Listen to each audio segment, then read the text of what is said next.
ትንሽ እንባ ካለች ድህነት አለች። የንስሐ እንባ ይቅር በለኝ እንባ ነው። የነፍስ ህይወት ይሄ ነው። የንስሐ ህይወት ይሄ ነው። ምንድነው ማረገው? እዚህ ምንድነው ፐርፐዝ? ጫት መቃም፣ ሲጋራ ማጨስ፣ መስከር፣ መጠጣት፣ ርኩሰት ምንድነው የምትሰራው እዚህ? ጌታ ሆይ ይሉኛል፣ አላውቃችሁም። ያስደነግጣል። ጌታ ሆይ እያሉ አላውቃችሁ። ኧረ ይገርማል። በልጅነታችሁ ይመጣል እግዚአብሔር። ሕፃንነት በውርዝውና ይመጣል፣ በወጣትነት በእርግና ይመጣል፣ በሽምግልና ፍሬ ያለ ወይ? መቼ ነው ስጋው ደግሞ የምትቀበሉት? መቼ?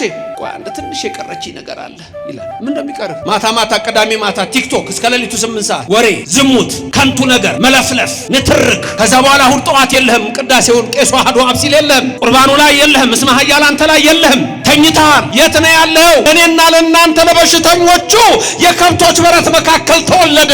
የከብቶች በረት እኮ እበት አለበት፣ ሽታ አለው። ይሄ ሁሉ ለኔ ነው፣ ይሄ ሁሉ ለአንተ ነው፣ ይሄ ሁሉ ለአንቺ ነው። ረድኤተ እግዚአብሔርን አጋዥ በማድረግ በዚህ በታላቁ ደብር በቅዱስ ሚካኤል በሴምሲ ደብረ ጽባህ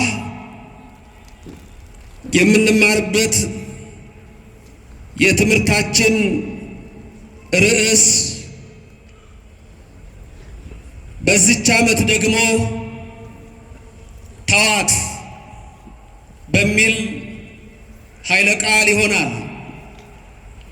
ሰው ለሰው አስታዋሽ ነው። ሰው ለሰው አሳሳቢ ነው። በልቡና የሚያሳድር በአእምሮ የሚቀርጽ የቃሉ ባለቤት ሕያው እግዚአብሔር የምትሰሙትን ቃል ሁሉ በልቡናችሁ ጽላት ይጻፍላችሁ።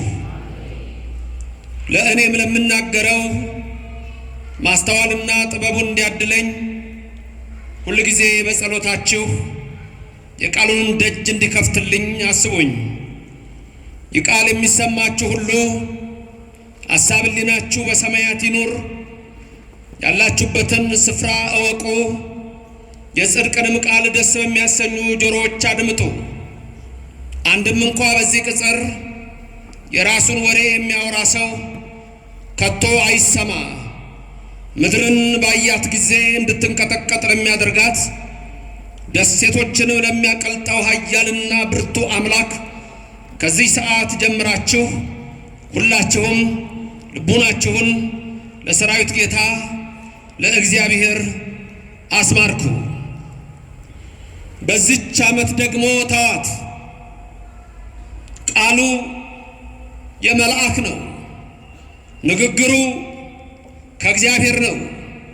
ወንጌሉን የጻፈው ከአራት ወንጌላውያን አንዱ የሆነው በገጸ ንቦሳ የሚመሰለው ጠቢቡ ቅዱስ ሉቃስ ነው። ምሳሌውን የነገረን ራሱ ባለቤቱ ኢየሱስ ክርስቶስ ነው። በልብ መታሰቡ በቃል መነገሩ ከፍ ከፍ ይበል።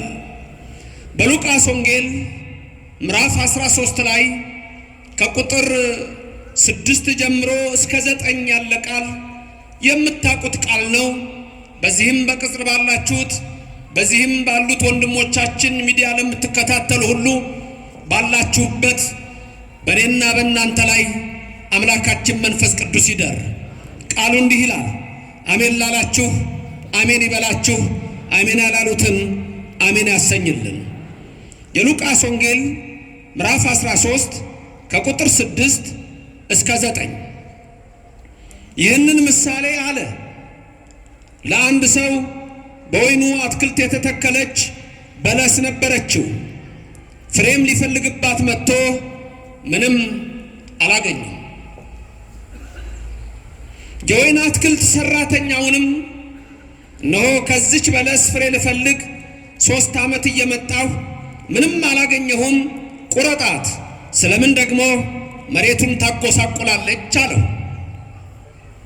እርሱ ግን መልሶ ጌታ ሆይ ዙሪያዋን እስክኮተኩትላትና ፋንድያ እስካፈስላት ድረስ በዚች ዓመት ደግሞ ተዋት።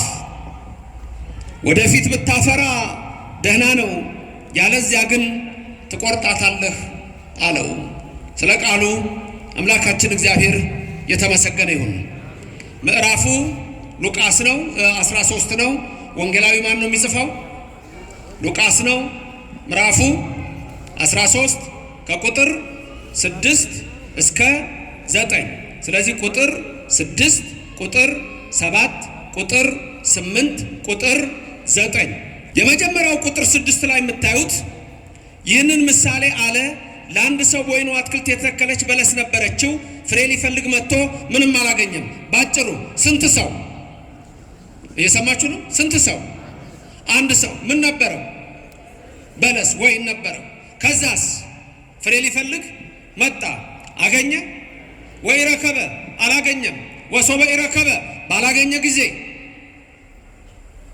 ቁጥር 7 በወይን አትክልት ሰራተኛውን እነሆ ከዚች በለስ ፍሬ ልፈልግ 3 ዓመት እየመጣሁ ምንም አላገኘሁም አለ። ስንት ዓመት እየመጣሁ? 3 ዓመት። ከዛስ አገኘሁ አለ? ምንም አላገኘ። ማን ነው የሚያወራው? የወይን ጠባቂውን የወይን ሰራተኛውን ያወራዋል። ምንም አላገኘሁም አለው። ከዛስ ምን አለው? ግዝማ እንከሰ ከመ ኢታጽር ምድረነ አለው። ምን ማለት ነው? ምድራችንን ሌላውን እንዳታበላሽብን ቁረጣት አለው። የወይን ጠባቂዋ ሰራተኛው ደግሞ ምን አለ? ቁጥር 8 እንዲህ አለ፣ ጌታ ሆይ ዙሪያዋን እስክኮተኩትላትና ፋንድያ እስካፈስላት ድረስ በዚች ዓመት ደግሞ ተዋት አለው። መቼ ተዋት? በዚች ዓመት ደግሞ ተዋት አለው። ቁጥር 9 ወደፊት ብታፈራ ደህና ነው፣ ያለዚያ ግን ትቆርጣታለህ አለው። ወደፊት ብታፈራ ምንድን ነው? መልካም ነው። አለዛ ግን ምን ታደርጋታለህ? ትቆርጣታለህ። አሁን ይህ አጭር ምሳሌ ነው። በዚህ ውስጥ የምናያቸው ሰዎች አሉ። አንደኛ የወይን አትክልት ባለቤት ወይኗን የተከለ አንድ ሰው ምሳሌ ነው። ሁለተኛ ማንን ነው የምናገኘው? ወይኗን። ሶስተኛ ማን ነው የምናገኘው? የወይኗን ጠባቂ። እነዚህ ናቸው አሉ ዋና ዋናዎቹ። አንደኛ ማን ነው? የወይኗ ተካይ። ሁለተኛ የወይኗ ጠባቂ። ሶስተኛ ራሷ ወይኗ። ከዛ እዚህ ውስጥ የምናየው የወይኗ ባለቤት ስንት ጊዜ መጣ ፍሬ ሊፈልግ? 4 2 3 አገኘ? አላገኘም። ወኢረከበ አላገኘም። ወሶበ ኢረከበ ባላገኘ ጊዜ የወይን ጠባቂዋን ምን አለ? ምን አርጋት? ቁረጣት። ግዝማ እንከሳ ከመ ኢታጽር ምድረነ ሌላውን ምድር እንዳታበላሽብን ቁረጣ። 4ኛ ጨመርን። ሌላውን ምን ምድር። ስለዚህ ስንት ነገሮች አያችሁ? ንገሩኝ። 1 የወይኗ ባለቤት በሉ። የወይኗ ተካይ ስንት ነው? 1ኛ። 2 ወይኗ ራሷ። 3ኛ የወይኗ ጠባቂ። 4ኛ ትቆረጥ። ለምን? ሌላውን ምን እንዳታደርግ እንዳታበላሽ። ከዛ ተቆረጠች እንዴ? አልተቆረጠችም። ለምን? የወይኗ ጠባቂ ምን አለ? በዚች ዓመት ተዋት አለ። ስለዚህ ወደፊት ብታፈራ መልካም ነው፣ አለዛ ግን ትቆርጣታለህ። አለቀ። አሁን ልንገራችሁ፣ የወይኗ ባለቤት እግዚአብሔር፣ ወይኗ እኛ የሰው ልጅ፣ የወይኗ ጠባቂ ቅዱስ ሚካኤል መጋቢ ብሉይ ወይም መጋቢ ሐዲስ ቅዱስ ገብርኤል ወይም መላእክት ናቸው። 3 ዓመት መጣሁ ያለበት በብሉይ ዘመን አለው፣ በሐዲስ ዘመን አለው። ቁረጣት ሌላው ምድር እንዳታበላሽ። ሌላው ምድር የተባለው ደግሞ ከምድር አፈር የተበጀው የሰው ልጅ ሁሉ ነው። ይሄ ምሳሌ ነው። ስለዚህ የምሳሌው ትርጉም ምንድነው የሚለውን ነው የምንማረው። መንፈስ ቅዱስ በእኔም በእናንተ ላይ ይደር።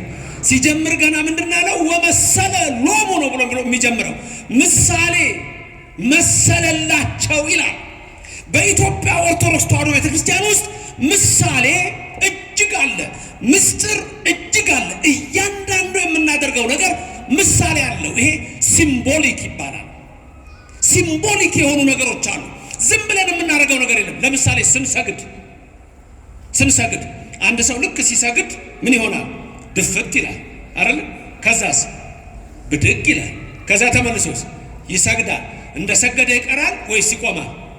ይቆማል። ሁለት ምስጢር። ሲሰግድ እና ብድግ ሲል ከዚያ አፈር አበጀኸኝ ይላል። ተመልሶ ሲሰግድ ደግሞ አፈር ነህና ወደ አፈር ትመለሳለህ የሚለውን ያሳያል። ከዛ ሰግዶ እንደገና ሲቆም ዘላለም ሕያው ታደርገኛለህ ይላል። ክብርና ምስጋና ለእግዚአብሔር ይድረሰው። በኦርቶዶክስ ቤተክርስቲያን ዝም ብሎ የሚደረግ የለም። ይሄን ከዚህ በፊት አስተምሬያቸዋለሁ። መስቀል ብዙ ጊዜ ነግሬያቸዋለሁ። ደጋግም የምነግራችሁ እንድታውቁት ነው። መስቀል ቄስ ነው የሚይዘው፣ ዲያቆን ነው የሚይዘው። ለምን ቄስ የሚይዘው ለምንድን ነው? ቄስ ብቻ።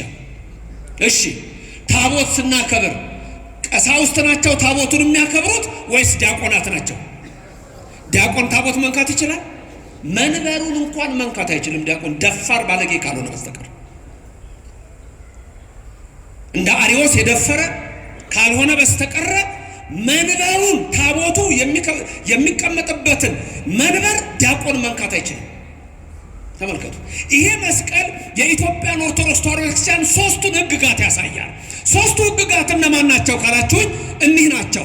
1 ሕገ ልቡና፣ 2 ሕገ ኦሪት፣ 3 ሕገ ወንጌል ናቸው። ላስደግማችሁ። 1 ሕገ ልቡና አፌላችሁም ነው በሰይጣን ተቆልፏል። ተናገራ ታዲያ። 1 ሕገ ልቡና፣ 2 ሕገ ኦሪት፣ 3 ሕገ ወንጌል። እነዚህ እዚህ ላይ ታዋቸዋላችሁ። ይሄ መያዣው ምሰሶ ዋናው ሕገ ልቡና ነው። ሕገ ልቡና ለመላእክትና ለሰው የተሰጠ ነው። ሕገ ልቡናን መላእክት ተጠቅመውበታል። እኛ ግን በሕገ ልቡና ስላልጸናን ሕገ ኦሪትን ጨመረልን እግዚአብሔር።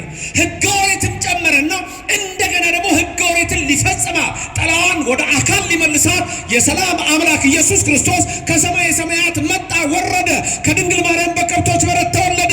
ይሄ ሁሉ ለኔ ነው፣ ይሄ ሁሉ ለአንተ ነው፣ ይሄ ሁሉ ለአንቺ ነው። ከሰማይ ወረድኩ አለ። የወረድኩት ደግሞ አለ ለአብርሃም፣ ለይስሐቅ፣ ለያዕቆብ ለጤነኞቹ አይደለም አለ፣ ለእኔና ለእናንተ ለበሽተኞቹ የከብቶች በረት መካከል ተወለደ። የከብቶች በረት እኮ እበት አለበት፣ ሽታ አለው። እዛው ሲወለድ የእናንተን ኃጢአት አልጸየፈውም ሲላችሁ ነው የድንግል ማርያም ልጅ ከሰማየ ሰማያት የወረደው የኔና የእናንተን በደል ሊደመስስ እሱ ወደዚህ ዓለም መጣና ምን አለ? በማቴዎስ 5:17 ላይ እኔ የመጣሁት ሕግና ነቢያትን ለመሻር አይደለም ልፈጽማቸው ነው አለ። በኢትዮጵያ ኦርቶዶክስ ተዋሕዶ ቤተክርስቲያን ብቻ ሕግና ነቢያት ይነገራሉ። ክብርና ምስጋና ለዘላለም አምላክ ይሁን፣ ስሙ የተመሰገነ ይሁን። ሁሉ ነገር ምሳሌ አለው፣ ዝም ብሎ አይደለም። አሁን ዲያቆኑ ተንሱ ለጸሎት ይላል። ዲያቆኑ ተንሱ ለጸሎት ሲል እናንተ ምን ትላላችሁ? ምን እንደምትሉት እግዚኦ ተሳለነ። ከዛ ቄሱ ደግሞ እጁን ይዘረጋና ምን ይላል? ምን እንደሚለው አስቀዳሽ ናችሁ ታስቀድሳላችሁ ነው። እሑድ እሑድ ትተኛለህ፣ ማታ ማታ ቅዳሜ ማታ ቲክቶክ እስከ ሌሊቱ 8 ሰዓት ወሬ፣ ዝሙት፣ ከንቱ ነገር፣ መለፍለፍ፣ ንትርክ። ከዛ በኋላ እሑድ ጠዋት የለህም፣ ቅዳሴውን ቄሱ አሐዱ አብ ሲል የለህም፣ ቁርባኑ ላይ የለህም፣ እስመ ኃያል አንተ ላይ የለህም። ተኝተሃል። የታመመ ሰንኳ በዕለተ ሰንበት በቤቱ አይተኛ፣ በወሰቃ በገረገራው ያምጡትና ይስማ ይላል። የት ነው ያለው? ቅዳሴው ሲጀምር እናንተ አትሰሙትም እንጂ ምን ይላል? ስለ አንተ ካህኑ ሲጸልይ ይላል። ስለ አንተ ካህኑ ሲጸልይ ሐሳብህን ወደ ያዛና ወደ አታድርግ። ስለ አንተ መስዋዕት ሲቀርብ መጥተህ ቁምና ስማ፣ ተቀደስ፣ ተፈወስ። እግዚአብሔር በረድኤቱ ይጎብኘን፣ በቸርነቱም አይለየን። እና ታዲያ ዲያቆኑ ተንሱ ሲል እናንተ ምን ትላላችሁ? እግዚኦ ተሳለነ። ካህኑ ምን ይላል? ሰላም ለኩልክሙ። ከዛ ትመልሱና እናንተ ምን ትላላችሁ? ምስለ መንፈስከ። እንደሱ ነው። ዲያቆኑ ተንሱ ለጸሎት የሚለው የአዳም ምሳሌ ነው። ተመልከቱ። ወመሰለሎሙ ሁሉ ነገር በምሳሌ ነው። ዲያቆኑ የማ ምሳሌ ነው? የማ ምሳሌ ነው ዲያቆኑ? የአዳም። አዳም ምን አለ? ተንሱ ለጸሎት አለ። እናንተ ምን ብላችሁ ነው የምትመልሱት? እግዚኦ በአማርኛ ምን ማለት ነው? አቤቱ ይቅር በለን ትላላችሁ። አቤቱ ይቅር በለን የምትሉት እናንተ ደግሞ በሲኦል ውስጥ ያሉ የነፍሳት ምሳሌ ናችሁ። ሰላም ለኩልክሙ የሚለው ቄስ የኢየሱስ ምሳሌ ነው። ካህኑ የያዘውን ስልጣን የኢየሱስ ነው። ካህኑ ኃጢአተኛ ሆነ ጻድቅ ሆነ የምትሰራዋ እሱ ጋር ያለችው ያቺ የኢየሱስ ክርስቶስ ስልጣን ናት። ካህናትን የሰጠን እግዚአብሔር ስሙ ለዘላለም የተመሰገነ ይሁንልን። ከዛ ካህኑ እጁን ዘርግቶ ሰላም ለኩልክሙ የሚለው የኢየሱስ ምሳሌ ነው። ከዛ እናንተ ደግሞ ምን ትላላችሁ? ምስለ መንፈስከ በትርጓሜው እንደ ቃልህ ይደረግልን የሚል ነው። ምስለ መንፈስከ ከመንፈስ ጋር የሚለው እንደ ቃልህ ይደረግልን። ምን ሆነ መሰላችሁ?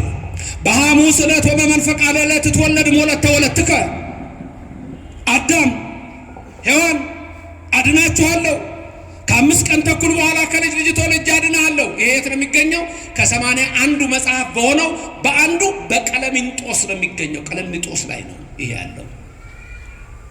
ከ5 ቀን ተኩል በኋላ ተወልጄ አድናለሁ። የተለየችለት አለች፣ የተመረጠችለት አለች። ቅዱስ ጳውሎስ ሐዋርያ ብርሃነ ዓለም የገላትያ ሰዎችን ሲያስተምራቸው በምዕራፍ 4 ቁጥር 5 ላይ ምን ይላል? የዘመኑ ፍጻሜ በደረሰ ጊዜ እግዚአብሔር አምላክ ከሴት የተወለደውን ከሕግም በታች የሆነውን አንድያ ልጁን ወደኛ ላከው ይላል። ስንት ልጁን ምን አደረገው?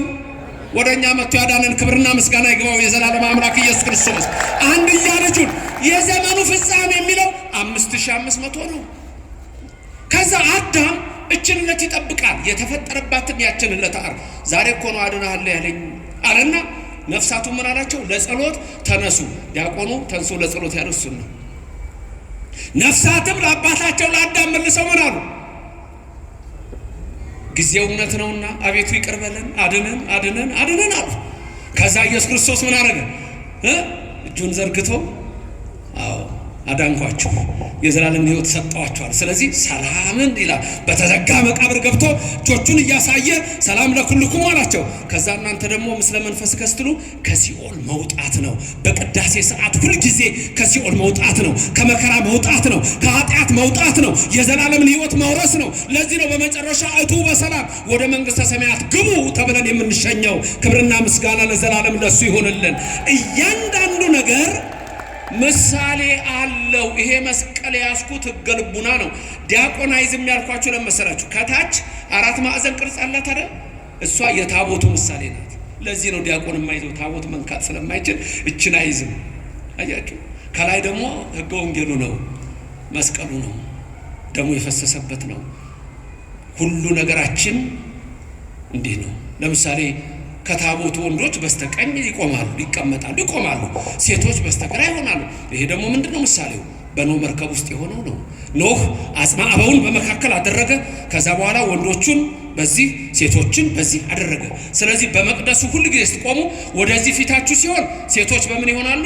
በስተቀኝ፣ ወንዶች በምን ይሆናሉ? በስተግራ። ራቱ ታቦቱ ደግሞ ሲያያችሁ ወንዶች ቤት ይሆናሉ በስተቀኝ፣ ሴቶች ቤት ይሆናሉ በስተግራ። ይሄ እያንዳንዱ ነገር ያለው በኢትዮጵያ ኦርቶዶክስ ተዋሕዶ ቤተክርስቲያን ብቻ ነው። በዚች እምነት ውስጥ ያደረገን እግዚአብሔር ስሙ የተመሰገነ ይሆንልን። ወደ ሉቃስ 13 ቁጥር 6 እንመለስ። ስንት ሰዎች ወይን ተከሉ?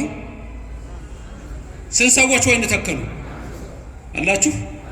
ስንት ሰው? አንድ ሰው የተባለ ማን ነው? እግዚአብሔር። ወይን የተባለ ማን ነው? እኛ። እግዚአብሔር ሰውን ፈጠረ። በቃ የመጀመሪያው ትምህርታችን እግዚአብሔር ሰውን ፈጠረ ነው። እያንዳንዳችን እኛ ምንድነን? ፍጡር ነን። ለስም አጠራሩ ክብር ምስጋና ይግባው። ማን የፈጠረን? እግዚአብሔር። 4 ጥያቄዎችን መመለስ ይኖርባቸዋል። 4 ወሳኝ ጥያቄዎች። እነዚህ 4 ወሳኝ ጥያቄዎች ከባድ ናቸው። ምን ናቸው 4ቱ ጥያቄዎች?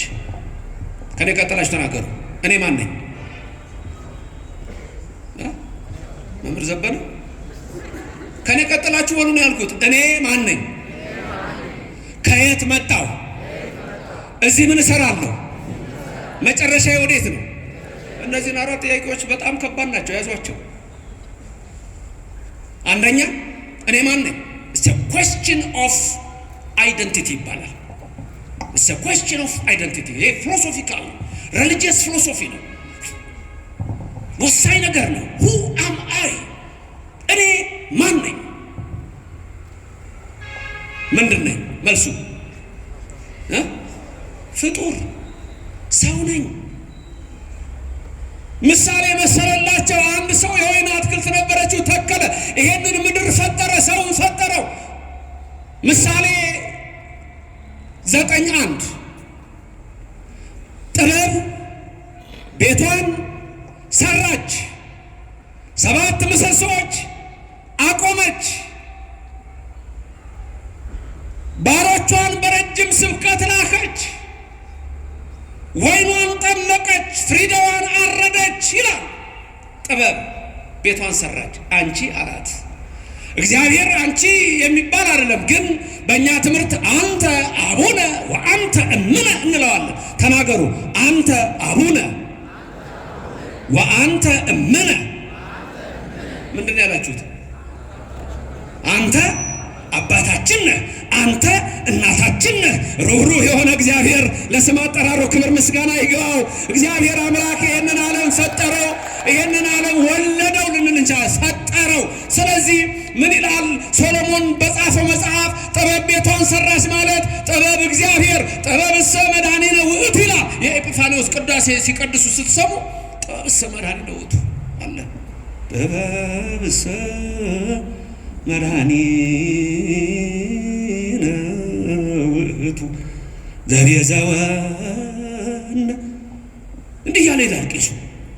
መጨረሻ ላይ ጥበብማ ደሙን አፍሶ የገዛን፣ ጥበብማ በደሙ የዋጀን፣ ጥበብማ በቀራንዮ አደባባይ ስለኛ እጆቹን የዘረጋው፣ አይሁድ የናቁት ቅዱስ ሚካኤል ዝም ያለው፣ ቅዱስ ገብርኤል ሰይፉን የመዘዘው፣ 13ቱን ሕማማተ መስቀል ታግሶ በቀራንዮ አደባባይ በ5ቱ ቅንዋት ተቸንክሮ የሸዋ አክሊል ደፍቶ ጎኑ ተወግቶ በደሙ ፍሰት ያዳነን የአብ ልጅ የድንግል ልጅ ኢየሱስ ነው። ጥበብ የእኛ ፈጣሪ የእኛ አምላክ ለስም አጠራሩ ክብር ምስጋና ይግባው። 7ቱን ምሰሶቿን 7 ምሰሶች ይውላችሁ። መጀመሪያ ጥበብ ቤቷን ሰራች፣ ይህንን ዓለም ሰራ ነው። ቤት ይህ ዓለም ነው። 7 ምሰሶ ደግሞ ስንት ቀኖች አሉ? ስንት ቀኖች አሉ? 7። ከምን ቀን ይጀምራል?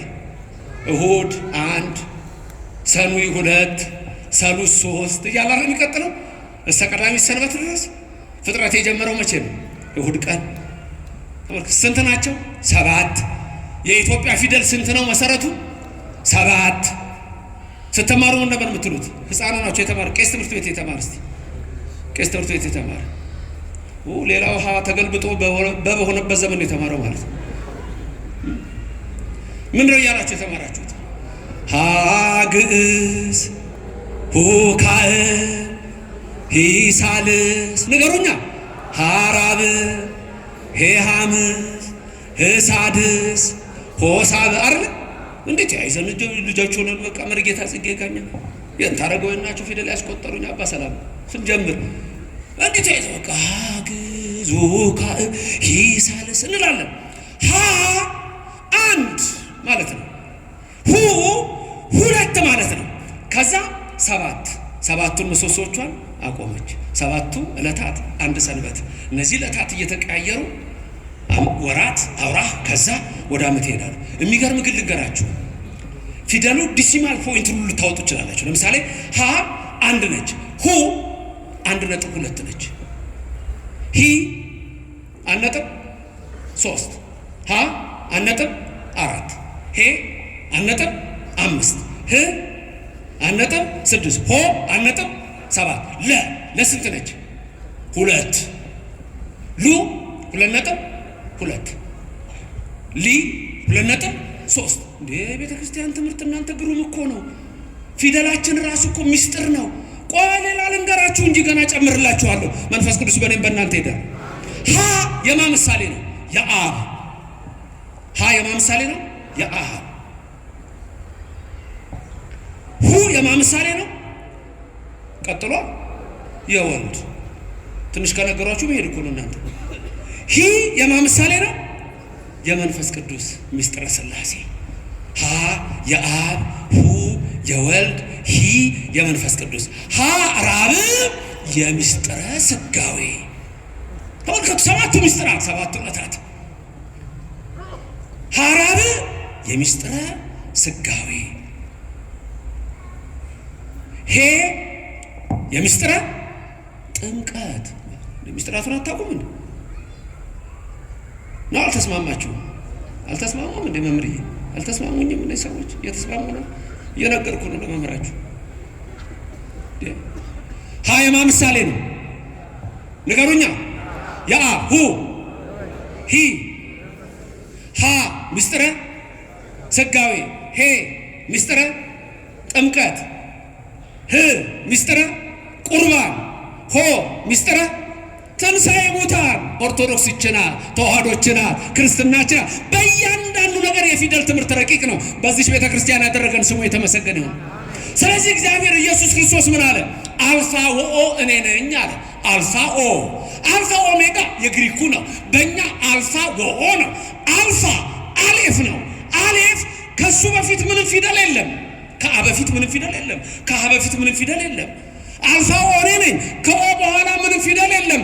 አልፋና ኦሜጋ እኔ ነኝ። ዓለማትን የፈጠርኩ እኔ ነኝ። ሰማያትን የዘረጋሁ እኔ ነኝ። ምድርን በኋላ ያጸናሁ እኔ ነኝ። ሰባቱን ሰማያት የሰራሁ እኔ ነኝ። የሰው ልጅ የፈጠርኩ እኔ ነኝ። ከሱ ውጪ ፈጣሪ የለም። መኑ ይመስለከ ከምና ማለት እግዚኦ። የዚህ ዓለም ጣዖታት፣ የዚህ ዓለም መሪዎች አንድ ብርጭቆ ማምጣት አይችሉም። የኔና የናንተ አምላክ የሰራዊት ጌታ ኢየሱስ ክርስቶስ ሰማይን የዘረጋው ነው። ምድርን የመሰረተው ነው። አሕዛብን ሁሉ በገንቦ ውስጥ እንዳለ ትንሽ ጠብታ፣ በሚዛን እንዳለ ትንሽ ትቢያ የሚያይ የኔና የናንተ አምላክ ስሙ እግዚአብሔር ነው። ለዘላለም የተመሰገነ ይሁንልን። ስም አጠራሩ ክብር ምስጋና ይግባው። አልፋኦ አራት ጥያቄዎች። አንደኛ የሉም፣ እነዚህ ሰዎች የሉም። አንደኛ እኔ፣ ሁለተኛ ከየት። የመጀመሪያው ኮስችን ኦፍ አይደንቲቲ ይባላል። ሁለተኛው ከየት መጣው ደግሞ ኮስችን ኦፍ ኦሪጂን ይባላል፣ መነሻ። ሶስተኛው እዚህ ምን እየሰራሁ ነው? ኮስችን ኦፍ ፐርፐዝ ነው። ፐርፐዝ ነው። ምንድነው ማረገው እዚህ? ምንድነው ፐርፐዝ? ጫት መቃም፣ ሲጋራ ማጨስ፣ መስከር፣ መጠጣት፣ መነታረክ፣ መጣላት፣ ርኩሰት፣ ጣዖት፣ አድመኝነት፣ ሴረኝነት፣ ከንቱ ስራ። ምንድነው የምትሰራው እዚህ? ወይስ ፍሬ ማፍራት?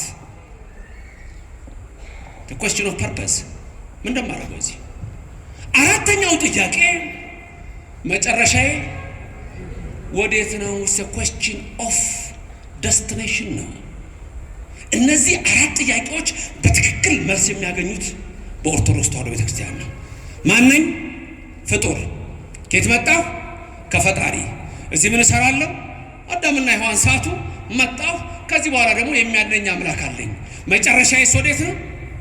ወዴት ነው መጨረሻችሁ? በቀኙ መቆም ነው። መንግስተ ሰማያት መውረስ ነው። የኦርቶዶክስ ልጆች ትጠራጠራላችሁ እንዴ? የተዋህዶ ልጆች ትጠራጠራላችሁ እንዴ?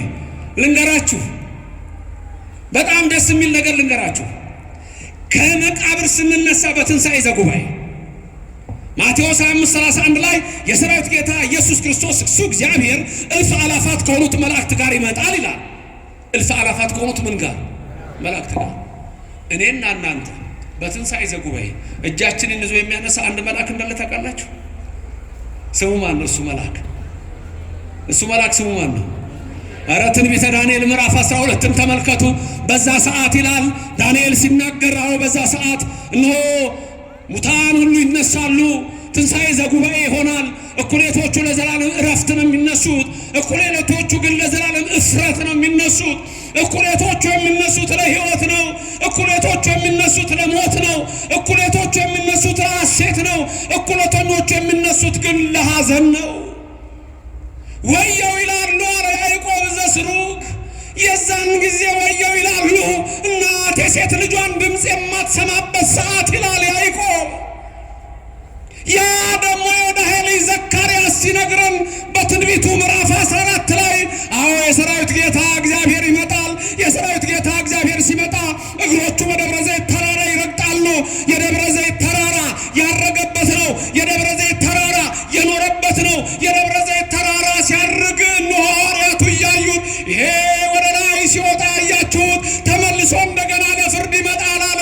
ነቢዩ ዘካርያስም ተናገረ። የኢየሱስ ክርስቶስ እግሮች በደብረ ዘይት ተራራ ሲረግጡ የደብረ ዘይት ተራራ ለሁለት ይሰነጠቃል።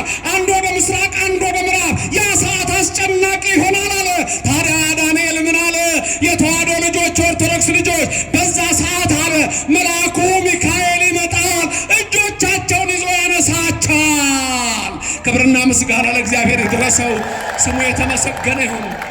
እና ታዲያ ሲኦል ለኦርቶዶክስ በፍጹም አትገባም። ሌሎች ይግቡባት። ራሱ ጌታ እንዳለ ማቴዎስ 7:21 ላይ ጌታ ሆይ ይሉኛል አላውቃችሁም። ያስደነግጣል። ጌታ ሆይ እያሉ አላውቃችሁም። ኧረ ይገርማል። እውር አብርተን አላውቃችሁም። ማቴዎስ 7:21 ለምጻም አንጽተን በስምህ አላውቃችሁም። ማን ነው ያን የሚያደርገው? የተዋሕዶ ልጆች እግዚአብሔር የነገራችሁን ያዙ። ቆይ እስቲ እኔና እናንተ የፈለጋችሁትን ብትሉ የምንሄደው የት እንደሆነ ታውቃላችሁ? ድንግል ማርያም ያለችበት ነው የምንሄደው። ክብርና ምስጋና ይግባው እግዚአብሔር። ድንግል ማርያም ያለችበት እንሄዳለን። ስሟን ጠርተህ የትም አትወድቅም። ግድ የለም። ሚካኤል ምን ይላል መሰለ? በዚች ዓመት ተዋት፣ በዚች ዓመት የንስሐ ሕይወት ለሁላችን። በንስሐ ሕይወት ውስጥ ያለ ሰው ሲኦልን አያትም። ያ ነው የኔና የናንተ ተስፋ። የኔና የናንተ ተስፋ የንስሐ እንባ። ይቅር በለኝ። ሰዎች ነን፣ እንቆሽሻለን። ልብሳችን እኮ አሁን ካልታጠበ ይቆሻል። ቆሾ ይታጠባል። እኔና እናንተንም በንስሐ ሕይወት የሚያጥብ እግዚአብሔር ከኔና ከእናንተ ጋር ነው። አንድ ሰው ነበረ፣ የወይን አትክልት ተከለ፣ ሰውን ፈጠረ፣ ጠባቂ ያደረገ። መጋቤ ብሉይ ሚካኤል ነው። 3 ጊዜ መጣሁ አለ። በዘመነ መሳፍንት፣ በዘመነ ነገሥት፣ በዘመነ ካህናት ነው በብሉይ ዘመን። በዘመነ መሳፍንት መጣሁ ፍሬ ልፈርግ፣ በለዘይቤ ቤተ እስራኤል ሙንቱ፣ ፍሬ አልተገኘባትም እስራኤል። በዘመነ መሳፍንት ፍሬ የለም፣ በዘመነ ካህናት ፍሬ የለም፣ በዘመነ ነገሥትም በመሃል ፍሬ የለም። ቅዱስ ሚካኤልን አነጋገረው እግዚአብሔር። በቃ አጥፋቸው አለ።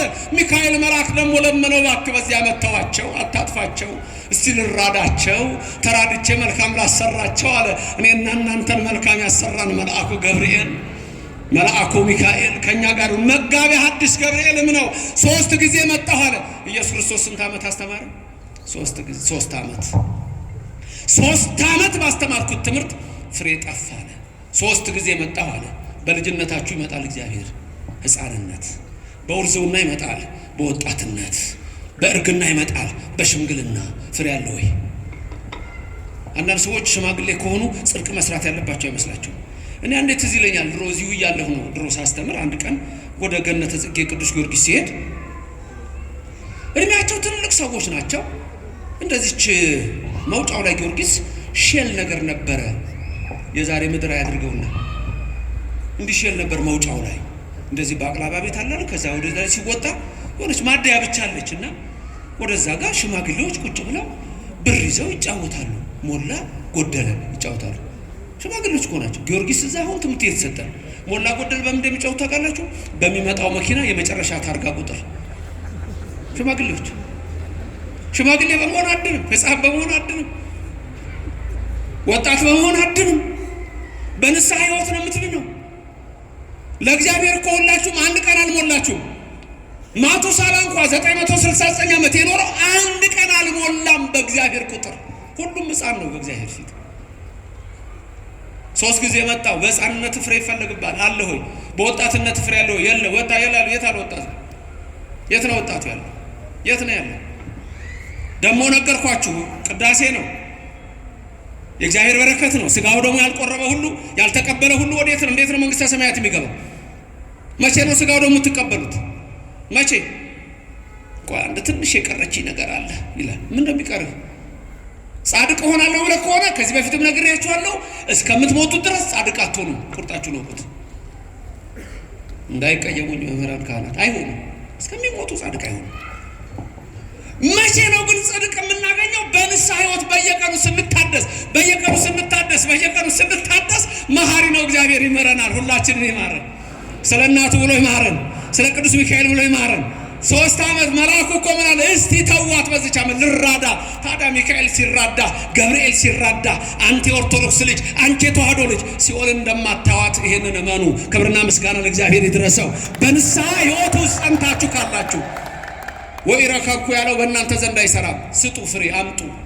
እነዚያ ያልታደሉት ፍሬያቸው ከሰዶም ነው፣ ወይናቸው ከገሞራ ነው የተባሉ በርኩሰት የተመሉ አሉ። በግቢያ ድፍረት የረከሱ በዓለም ርኩሰት የቆሸሹ እናንተ እኮ የእግዚአብሔር ልጆች ናችሁ። በ40 በ80 ተጠምቃችኋል። ስም አላችሁ እኮ ሁላችሁም ስም አላችሁ። ስማችሁንም ያውቀዋል እረኛው። ዮሐንስ ወንጌል ምዕራፍ 10 ላይ ምን ይላል? ኖላዊ ሄር ኢየሱስ ክርስቶስ በጎቼን በየስማቸው አውቃቸዋለሁ፣ እነሱም ድምፄን ያውቃሉ፣ ይከተሉኛል እና የዘላለም ሕይወት እሰጣቸዋለሁ። ወረዶም ከሌላ በረት የሆኑ አሉኝ ገና አመጣቸዋለሁ ይላል። በየስማችሁ የሚያውቃችሁ እግዚአብሔር ስሙ የተመሰገነ ይሁን። በየስማችሁ የሚያውቃችሁ እግዚአብሔር በየስማችሁ ምሕረትን ይላክላችሁ። ለዚህ እኮ ነው ካህኑ ሲያሳርጉ እያንዳንዳችሁ በየስማችሁ የተፈታችሁ ሁኑ የሚሏችሁ። የተፈታን ያድርገን እግዚአብሔር።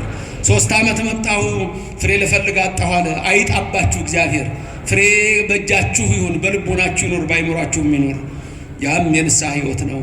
ሲበዝቻ መተዋት የተባለው እንዴት እንደሚያማልደን እንድታዩ የሚያሳይ ትምህርት ነው። ስለዚህ እኔና እናንተ በዚህ ሕይወት ውስጥ ተመላልሰን የእግዚአብሔር በረከት እንድናገኝ የአምላክ ቅዱስ ፍቃድ ይሆንልን። በረድኤትም አይለየን፣ ከክፉ ነገርም ይሰውረን። የሰማነው ሁሉ በልቡናችን ያሳድርልን። በዚች ዓመት ደግሞ ተዋታ ላይ የሆነ ተካይ እግዚአብሔር ነው የፈጠረን፣ እሱ ነው። ወይን የተባልን እኛ ነን። ፍሬ ይፈለግብናል። የንስሐ ፍሬ ነው። ጠባቂያችን መጋቤ ብሉይ ሚካኤል ነው። መጋቤ ሐዲስ ገብርኤል ነው። መላእክት ናቸው። እስቲ በዚህ ዓመት ተዋቸው፣ ተዉት፣ ተዋት እስቲ ይባላል። ስለዚህ በዚህ ሕይወት ውስጥ ያለን እኛ የተዋህዱ ልጆች የመንግስቱ ወራሾች ነንና እግዚአብሔር የመንግስቱ ሰዎች እንዲያደርገን የእሱ ፍቃድ ይሆንልን። ትንሽ እንባ ካለች ድህነት አለች። በዚህ ታሪክ ሊጨርስላችሁ የእውነት ታሪክ ነው። አንድ ሰው ንስሐ መግባት ይፈልጋል፣ በጣም ይፈልጋል።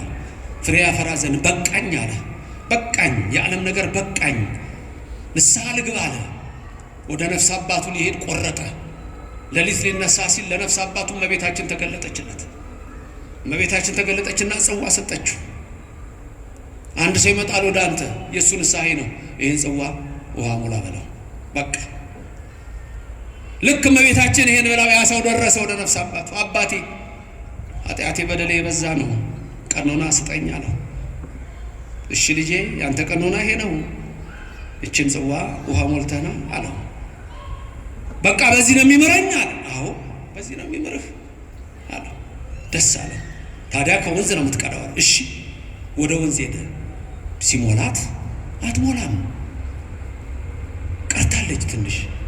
ሞልተና ነው ያለው። ወደ ምንጭ ይሄዳል፣ ወደ ወንዝ ይሄዳል፣ ወደ ሐይቅ ይሄዳል፣ ወደ ባህር ይሄዳል። አልሞላም ማለት ተንከራቶ ተንከራቶ ተንከራቶ ወደ ነፍስ አባቱ ተመልሶ አባቴ የምን አይነት ጽዋ ነች? አልሞላ እኮ ነች። እና እንዴት ነው አለው። አይ ልጄ እኔም ታዝዤ ነው አለው። እና እግዚአብሔር አይምረኝም ይሄ ካልሞላ አለ። ልጄ እኔም ታዝዤ ነው። የሚቀበለውም አልመሰለው። አልሞላ እኮ አለኝ አለ። ልጄ እኔም ታዝዤ ነው። የሚቀበለው አልመሰለው። እና በእና ኃጢአቴ ልሞት ነው። በቃ እግዚአብሔር እኔን አይምረኝም ማለት ነው። ኃጢአቴ ብዙ ነው፣ በደሌ ብዙ ነው፣ አይምረኝም ማለት ነው አለ። አዘነ ነፍስ አባቱ። እሱም ስጥ ነው የተባለ። ከዛ በኋላ የሚቀበለውም አልመሰለው። እንግዲህ ካልማረኝ ምን አደርጋለሁ? አባቴ ተቀበለኝ አለ። ካህኑም እጁን ዘርግቶ ሊቀበለው ሲል ከልቡ ፈነቀለውና በቃ አይመረኝም ምን ብሎ እንባው ባይኑ ቢፈስ አንዲት እንባ ተፈናጥቃ ወደ ጽዋው ብትሞላ ጽዋው ይዛን ጊዜ ሞልቶ ተረፈ። ክብርና ምስጋና ለእግዚአብሔር ይድረሰው። ከኔና ከናንተ የሚጠበቀው ትንሽ እንባ ናት። ማረኝ ማረኝ ማረኝ የምትል ትንሽ እንባ ነች። ይቅር በለኝ ነው። ቀራንዮ ማለት እኮ ይሄ ነው። ሁሉ ነገር ሲጀምር በምሳሌ ነው ብያችሁ የለ። የመጨረሻ እግዚኦታ ስንቴ እንደሚባል በሱ ልጨርስ። ማረኝ ነው አይደል? እግዚኦ እግዚኦ እግዚኦ እግዚኦ እግዚኦ ባህርነ ክርስቶስ አይደል? እግዚኦ እያለ ካህኑ ያዘማል። ስንት ጊዜ ነው በአብይ ዜማ መጀመሪያ የሚያዘመው ካህኑ? እናንተ የምትቀበሉ ስንት ጊዜ ነው? ቄሱ ስንት ያዘማል? 3። እናንተ ስንት ታዘማላችሁ? 3 ሲደመር 6። ከዛ እንደገና 3 ጊዜ የመጀመሪያው እግዚኦ ብሎ አንድ ነው የሚለው 3 ይላል። 3 ሲደመር ስንት አመጣን? 6። ቀጥሎ ደግሞ እግዚኦ መሐረነ ክርስቶስ እግዚኦ መሐረነ እያለ አንዴ ሲያዜም በውስጡ ስንት ጊዜ ነው እግዚኦ መሐረነ ክርስቶስ ያለው? 5 ጊዜ ነው። እሱ ጋር 5 ጊዜ ነው። እግዚኦ ቁጠሩ።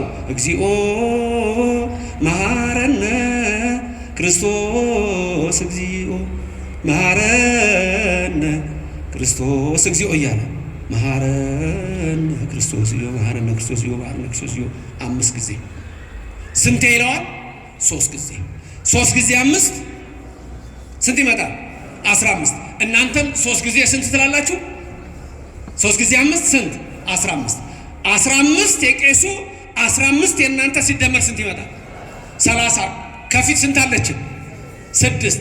30 እና 6 ስንት ይመጣል? 30 እና 6 36። ቁጥር ጠፋ እንዴ?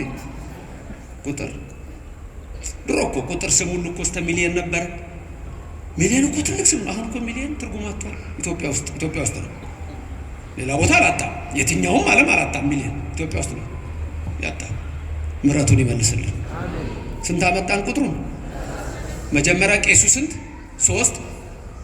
ከዛ እናንተ ስንት ሲደመር ቀጥሎ 5 ጊዜ 3 15 ስንት ይሆናል? ከእናንተ ጋር 30 ሲደመር 6 30። ከዛ ቄሱ 2 ጊዜ የሚለው አለ መጨረሻ ላይ እግዚኦ መሐረነ ክርስቶስ ይላል። ስንቴ? 2ቴ። እናንተ ስንቴ? 2ቴ። መጨረሻ ብቻውን ይላል እግዚኦ መሐረነ ክርስቶስ ይላል። እሱ ላይ እናንተ ትላላችሁ አትሉም? እሺ የመጀመሪያ ቄሱ 2፣ ከዛ እናንተ 2 ስንት ይመጣል? 4። በፊት ስንት ነው ያለን? 36 እና 4 40። ብቻዋን የሚላት ደግሞ የለችም። አንድ ላይ ስንት ይመጣል? 41። ጌታን የገረፉት ከ40 ትርፎ አይደል? 41። ያ ደግሞ እግዚኦ ማለት ማሬ ለቅሶ ነው። ዲያቆኑ ደግሞ ምን ያደርጋል? በዛ ሰዓት ምርዋ አይመታም። መረዋ ደወል አይደወልም። የመላእክት ለቅሶ ነው። የእመቤታችን ለቅሶ ነው። ኦርቶዶክስ መሆን መታደል ነው። እንባ ነው። የነፍስ ህይወት ይሄ ነው። የንስሐ ህይወት ይሄ ነው። በዘማ እንከሰ ከመይታጽ ለምድረን የሚለው ለእናንተ አይሰራም። ፍሬ ማፍራት ነው። የፍሬ ሰዎች ያርገን። አዛኝቱ ድንግል ማርያም አትለየን። ሊቀ መላእክት ከሁላችን ጋር ይሁን። ዘማሪዎች ስላሉ ትምህርቱን አጠር አድርጌያለሁ። አንዳንድ መዘመር ስላለባቸው ነው። ለመምህርም ነግሬያቸዋለሁ። የሰማነውን በልቦናችን ያሳድርልን። እግዚአብሔር በረድኤቱ አይለየን። ሌላው በጣም ስለዚህ ቦታ ደስ እንዳለኝ መናገር እፈልጋለሁ። ቀጥታ ተከታትያለሁ። የነ ዶክተር ጌታቸውን ኢንተርቪው ሰምቻለሁ።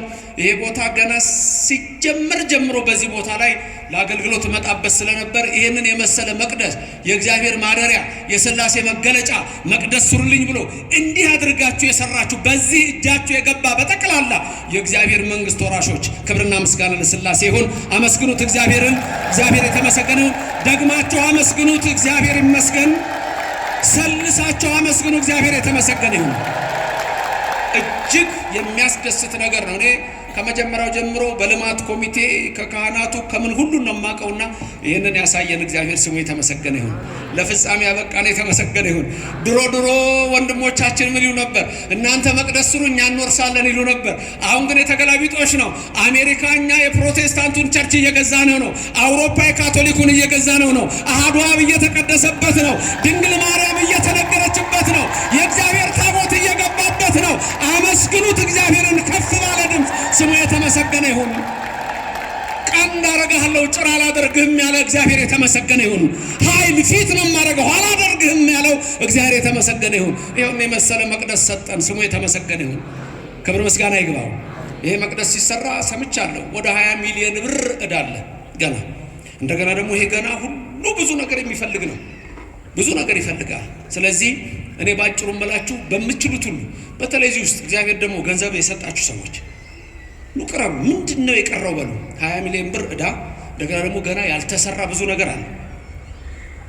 ኑ ጠይቁ። ሁላችሁም ግን ይሄንን አውቃችሁ የምትችሉትን የበረከት ስራ ሁሉ አድርጉ። ሎሉ እግዚአብሔር ይባርካችሁ፣ ይቀድሳችሁ። ድንግል ማርያም በቀኝ በግራ ትቁምላችሁ፣ ከፊት ትምራችሁ፣ ከኋላ ትከተላችሁ። በልቡናችን ከልጇ ጋር ነግሳ ለዘላለም ትኑርልን። መዋዕለ ጾሙን አስፈጽሞ ለብርሃነ ትንሣኤው እንዲያበቃን የእሱ ቅዱስ ፍቃድ ይሁንልን። ክብር ምስጋናም ሁሉን ለሚችል አዶናይ ኤልሻዳይ እግዚአብሔር ይሁን። ከሰማየ ሰማያት ወርዶ ደሙን አፍሶ ያዳነን ክብር ምስጋና ይግባው። በቅዱስ ሚካኤል በቅዱስ ገብርኤል በመላእክት የሚራዳን እግዚአብሔር ክብር ምስጋና ይግባው። አያችሁ ሚካኤል ስለእናንተ እንዴት እንደሚለምን። በዚች ዓመት ደግሞ ተዋት መልአኩ ነው ያለው። አሜን ይደረግልን። ክብርም ምስጋናም ለኃያሉ አምላክ ለእግዚአብሔር።